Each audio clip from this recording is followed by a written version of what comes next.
les petits pitchs. Salut à tous et bienvenue dans les petits pitchs. Aujourd'hui on se retrouve pour parler dans nos troubles. C'est une enquête immersive coopérative. Ça se joue de 1 à 5 joueurs, une partie dure environ 90 minutes et c'est pour les 14 ans et plus. Le contexte. Karl Nothbeck est un journaliste qui a le don de se foutre dans la merde. Après avoir été accusé d'avoir foutu le feu à une baraque, il est encore accusé à tort de meurtre. Qu'est-ce qui s'est passé?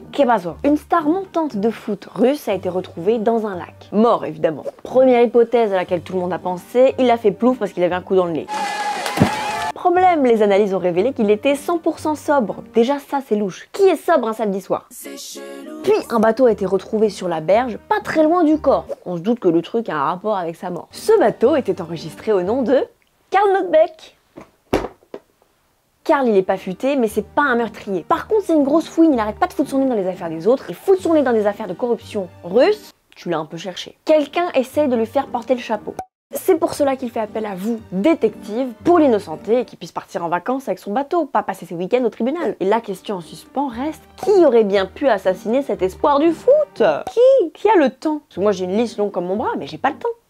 J'ai pas de bateau. Prenez le dossier, étalez tous les documents et résolvez cette affaire. Pas de règle du jeu. Pas de temps limité. Prenez le temps qu'il vous faudra pour identifier le bon coupable parmi les suspects. Analysez leurs mobiles, leurs alibis, les preuves accablantes contre les uns et les autres. Non, c'est pas moi, j'ai un alibi, j'étais au cinéma. Une immersion totale avec des éléments de jeu ultra réalistes pour vous plonger dans l'enquête.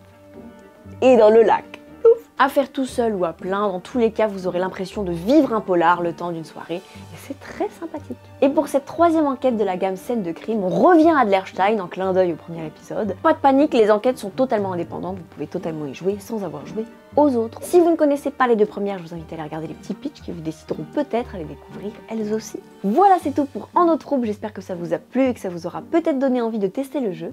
Si vous voulez voir encore plus de vidéos sur les jeux de société, n'hésitez pas à vous abonner à la chaîne de Regames et on se retrouve très bientôt dans une prochaine vidéo. Ciao! Pas de bêtisier parce que la vidéo est très courte et que j'ai été hyper efficace. Désolé!